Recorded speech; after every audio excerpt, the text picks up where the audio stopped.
বিসমিল্লাহির রহমানির রহিম। আসসালামু আলাইকুম। আশা করি যে যেখানে আছেন আল্লাহ তাআলার অশেষ রহমতে অনেক অনেক ভালো আছেন।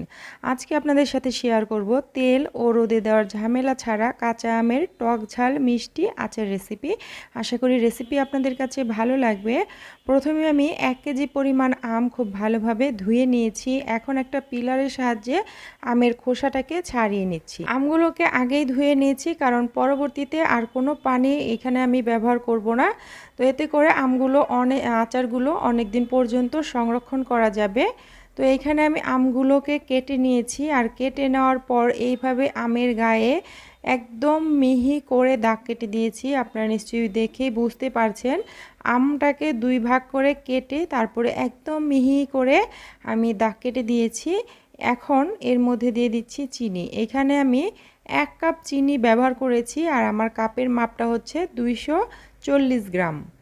এখন এখানে দিয়ে দিচ্ছি 1 কাপের 4 ভাগের 1 ভাগ সিরকা। এখন আমি এটাকে খুব ভালোভাবে মিশিয়ে নিচ্ছি। এই সিরকাটা দেওয়ার কারণে সারা বছর এই আচারটা ভালো থাকবে। আমি এখানে কোনো তেল ব্যবহার করব না আর রোদে দেব না। তো আচারটাকে ভালো রাখার জন্য অবশ্যই সিরকাটা ব্যবহার করার চেষ্টা করবেন। খুব ভালোভাবে আমি মিশিয়ে নিয়েছি। এখন ঢাকনা দিয়ে ঢেকে 1 ঘন্টা রেখে দেব। এদিকে চুলায় আমি একটা মশলা তৈরি করে নিচ্ছি। এখানে 3টা শুকনো মরিচ দিয়েছি। এটাকে হালকা একটু টেলে তারপরে এখানে দিয়ে দিচ্ছি 5 ফোড়ন। এখানে 2 চা চামচ 5 ফোড়ন দিয়ে দিচ্ছি। তো এখন এগুলোকে হালকা একটু টেলে তারপরে ঠান্ডা করে গুঁড়া করে নেব।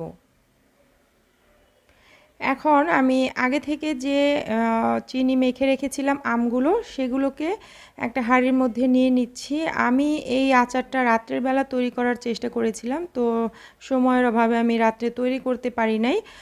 এই আমগুলোকে আমি নর্মাল ফ্রিজে রেখে দিয়েছিলাম। এই মাখানো অবস্থাতে সকালবেলা আচারটা তৈরি করছি।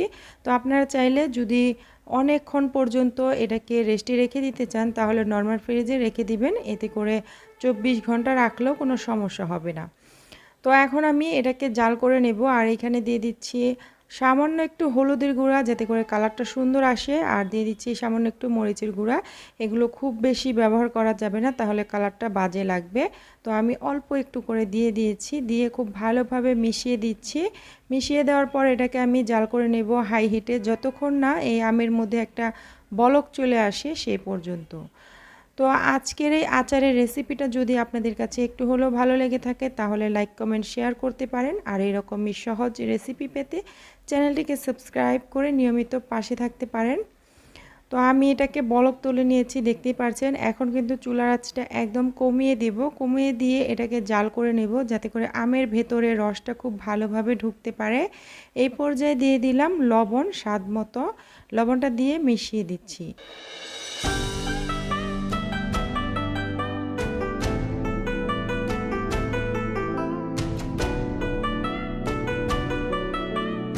তো কিছুক্ষণ জাল করার পর দেখতেই পারছেন আমগুলো কিন্তু অনেকটা স্বচ্ছ হয়ে এসেছে।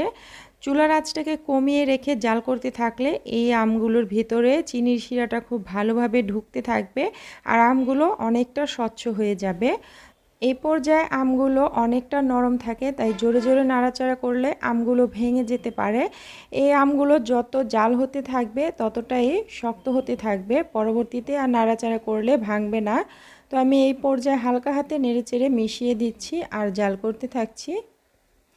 আরও কিছুক্ষণ জাল করার পর দেখতেই পারছেন আমগুলো একদম স্বচ্ছ হয়ে গেছে আর চিনির শিরাটা খুব ভালোভাবে ঢুকে গেছে। তো এখন আমি এর মধ্যে দিয়ে দিচ্ছি আগে থেকে ভেজে গুঁড়া করে নেওয়া মশলাটা। এখানে হাফ চা চামচ দিয়ে দিচ্ছি। তো এইখানে স্বাদ মতো দিয়ে দিতে হবে। দিয়ে আমি খুব ভালোভাবে এটাকে মিশিয়ে দিচ্ছি। তো মিশিয়ে দেওয়ার পর এটাকে চুলার আঁচটা আরও কমিয়ে দেব, কমিয়ে দিয়ে এটাকে আরও কিছুক্ষণ আমি জাল করে নেব। তো যতক্ষণ না এই চিনির শিরাটা আঠালো ভাব চলে আসছে ততক্ষণ পর্যন্ত জাল করে নিয়েছি। এর চেয়ে বেশি আর শুকিয়ে নেওয়া যাবে না, তাহলে যখন আচারটা ঠান্ডা হয়ে যাবে তখন কিন্তু অনেক বেশি শক্ত হয়ে যাবে। তো আমি চুলা থেকে নামিয়ে নিচ্ছি আর এটা ঠান্ডা হওয়ার পর পরিবেশন করে নিচ্ছি। দেখতেই পারছেন কতটা লোভনীয় লাগছে, অনেক বেশি মজার হয়েছে। একবার তৈরি করে দেখুন। এই কাঁচা আম ফুরিয়ে যাওয়ার আগে একবার এই আচারটা না তৈরি করলে পুরাই মিস করবেন। তো তো আমি একটা ভেঙে দেখাচ্ছি যে কতটা সফট হয়েছে। আর এই আচারটা খেতে অনেক অনেক মজার। আশা করি রেসিপি ভালো লেগেছে। আজকের মতো বিদায় নিয়ে নিচ্ছি। সবাই ভালো থাকবেন, সুস্থ থাকবেন। এতক্ষণ সাথে থাকার জন্য অনেক ধন্যবাদ। আল্লাহ হাফেজ।